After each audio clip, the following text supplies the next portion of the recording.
Good morning, everybody. This is Dr. Amresh Patnaik from Amresh Classes. So, my dear students, today we shall start about breathing and respiration, part 1. So, here in the breathing and respiration, what we'll study, just have a glance over that. So, we'll study here what is respiration and what are the modes of respiration. So, first of all, we have to know what is respiration. Next, we just have a glance over what are the different types of respiration, the modes of respiration. So let's have to know about the what is respiration or what the definition that's supposed to be. It may be defined as the catabolic process of biological oxidation that occurs in the absence of oxygen or presence of oxygen and produces energy. So first of all, here we have to know it is the catabolic process. What is catabolism?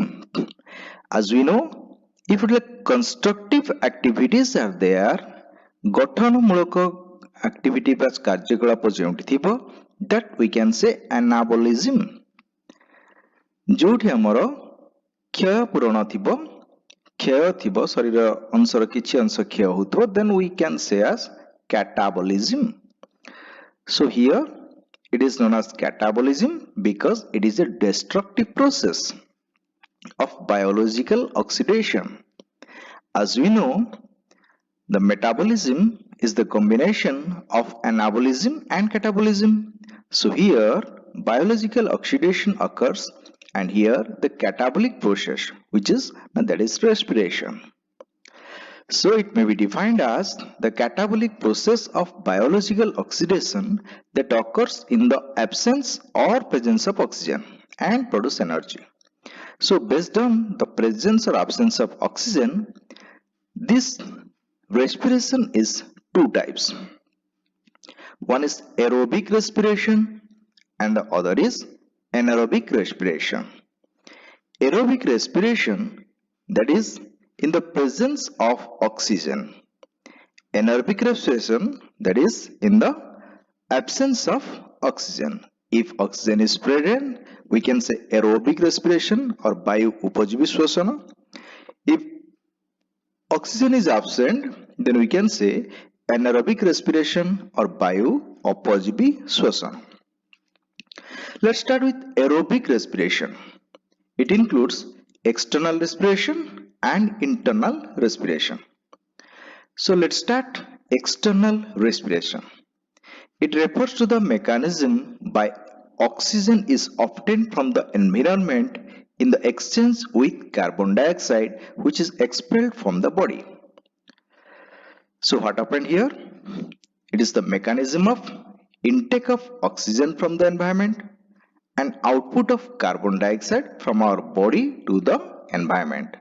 So intake of oxygen and output of carbon dioxide is otherwise known as external respiration.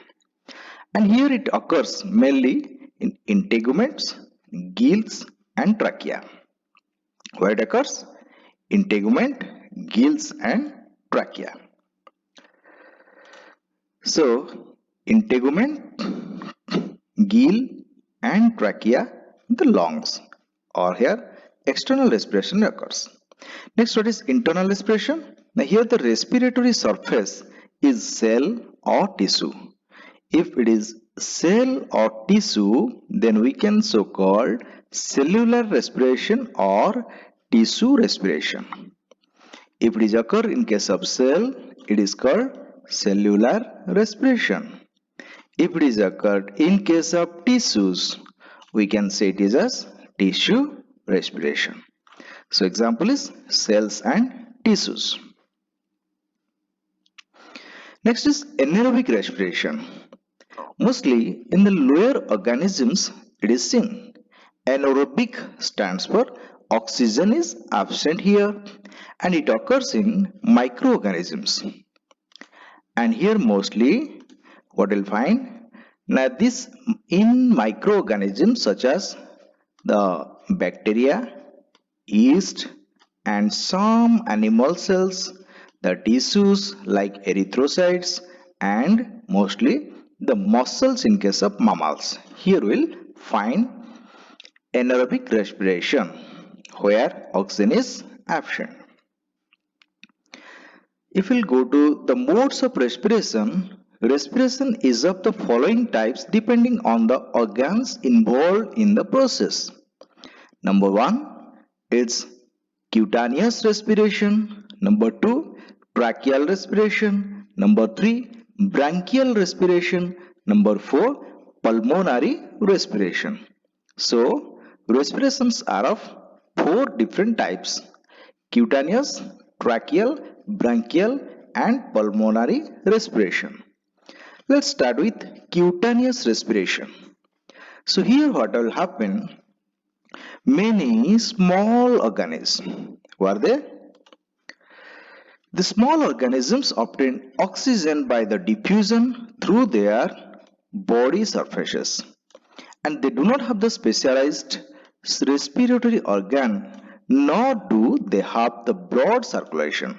So they don't have the blood circulation and the specialized respiratory organ for the cutaneous respiration.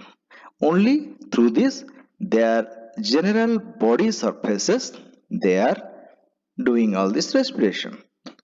In animals that have defined circulatory system and the permeable vascular skins, gaseous exchange occurs through the integuments. If the gaseous exchange occurs to the integuments, it's also called as cutaneous respiration. So mostly here, example if you see, it is found in earthworm, leech, and here you can say fish, fry, and amphibians. Where it is found? This is earthworm, leech, fish fry, amphibians are found. You will see in case of the frog, it's about 25% is there.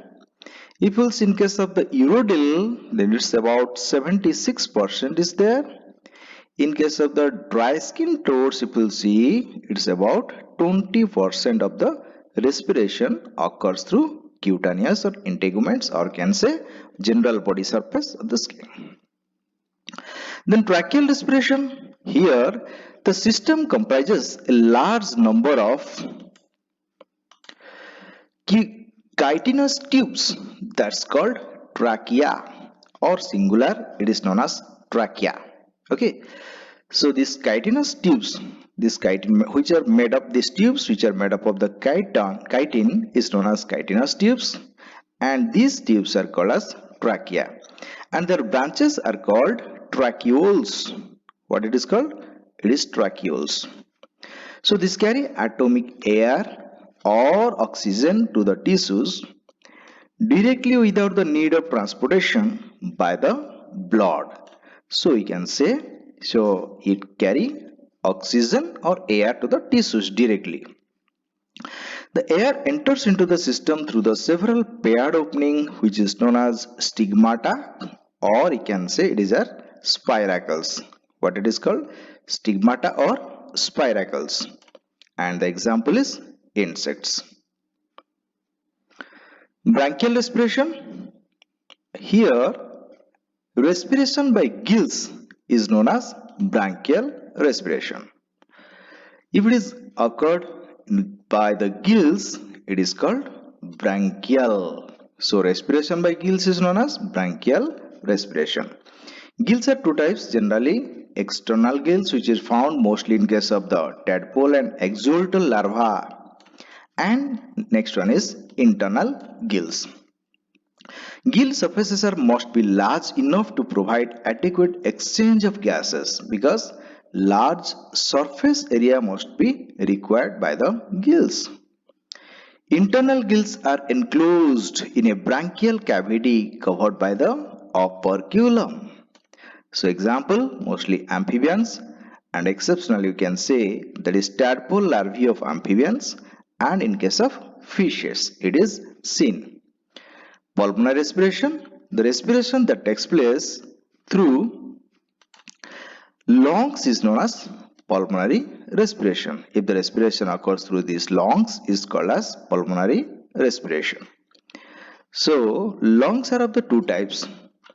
One is the diffusion lungs, one is the ventilation lungs. So the first one is about diffusion lungs. What is diffusion lungs? Now, diffusion lungs are very simple and characterized by the exchange with the surrounding environment by the diffusion only. This we can say at snail, scorpion and spider.